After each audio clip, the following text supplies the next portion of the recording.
this is Dr. Susan Blum. I am Melissa Stark, and we're at the We Forum, which is really an incredible organization. It was started by women.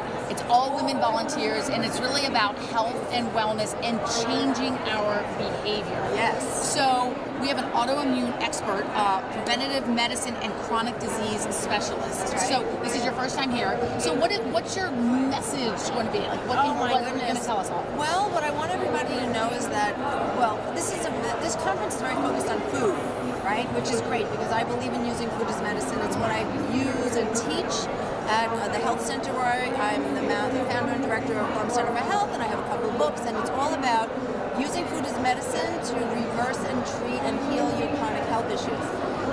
The thing about food, though, is that we need to help make food more accessible, healthy food choices more accessible to people. It's very easy to just tell people, do this, do this, do this. Yeah. But my message is also about skill building. You know, teaching people how to go do it. I have a teaching kitchen at Blum Center. Yes. You know, and helping really make food accessible. Well, that's so. What do you mean by accessible? Finding healthy things. Like farmers market, finding healthy things, really guiding people. I have health coaches. I have a health coach that works with us. Really, because I think it's so difficult. Like I travel a lot for work. Yes. I have 4 children. Right. What they feed them in the schools. I don't always have time to make healthy lunches every morning, and they're having bagels at school. When I travel through an airport and I grab a bar, I really don't want a bar with chocolate because I don't really even like chocolate. I don't even care what I eat. I just want it to be healthy, but I feel like we're being constantly fooled.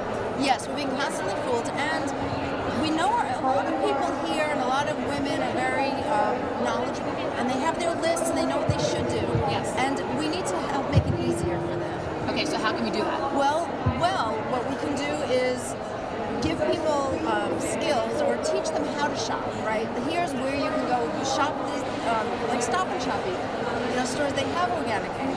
How to find organic food, the most important organic foods, you choose organic. So rather than, I guess what I'm saying is rather than making everybody, giving them lists that are unreasonable, yes, I think we have to make it. You can't do that. Here's because how people don't have time for that. And then they feel shame. And then really, it's really you start to feel terrible. You feel terrible. So it's really that you need emotional support, right? So that you don't feel shame if you can't figure out how to do it. Everybody's got a list, yes, but my goal is always to teach them how. So cooking at home, for example, teaching people how to start cooking a bit more for yourself. We know that people who cook at home are healthier. It's like one step towards eating healthier is if you start cooking your own. Well, because if you're eating out, you have no idea how much sodium or whatever they're putting in it. Exactly. So strategies. So cooking a lot of food on Sundays. So having leftovers. And having leftovers, freezing, making slow cooker. I just ordered 2 slow cooker cookings. Yeah. And I bought my first.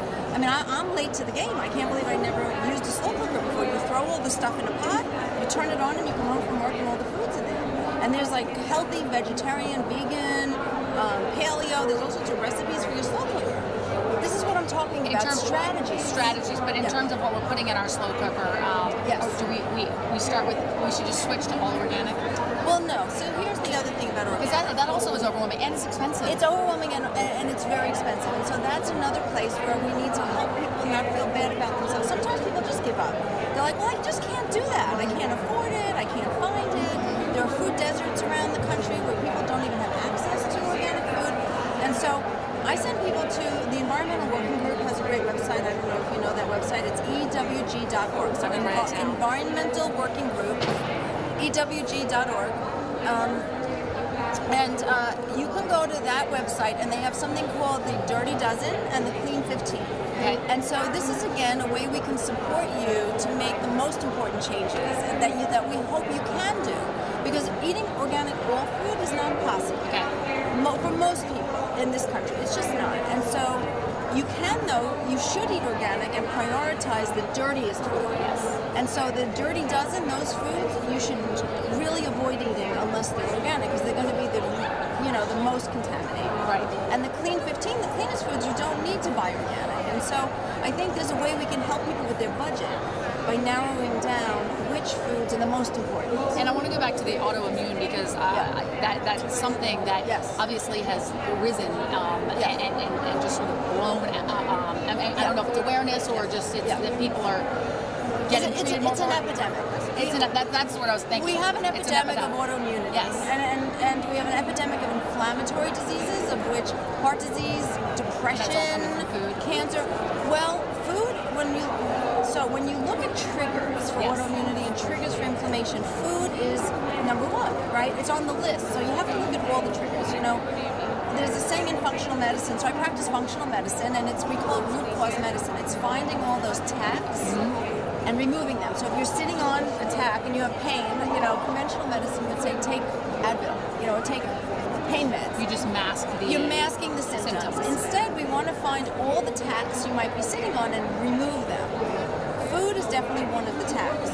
It's often not the only, it's likely not the only tack though, because food is going to influence, if you're not eating enough vegetables, enough fiber and colorful fruits and vegetables, your gut microbiome is not going to be doing what it needs to do and not as healthy. You're not going to be detoxing your toxins. Your liver won't be working as well.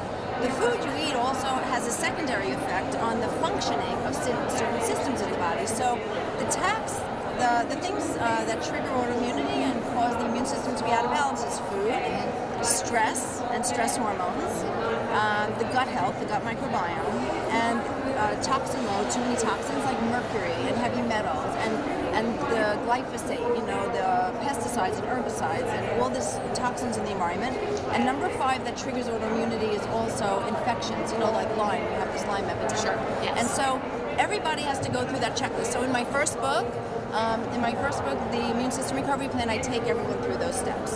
And so food is always number 1, because food will influence all the rest of those, as well as have its own influence on inflammation and autoimmunity. So at least we know we can start with something, because it is very overwhelming. I mean, you're hearing all Start of with those food, things. because food will help everything else. That's why this conference is all food. Yeah, right. Great. This conference is all focused on food. So I am thrilled to be here to bring. I'm talking about the anti-inflammatory diet today, and our keynote today is on the food-immune connection, which will be really fun. I'm going to be in the front row.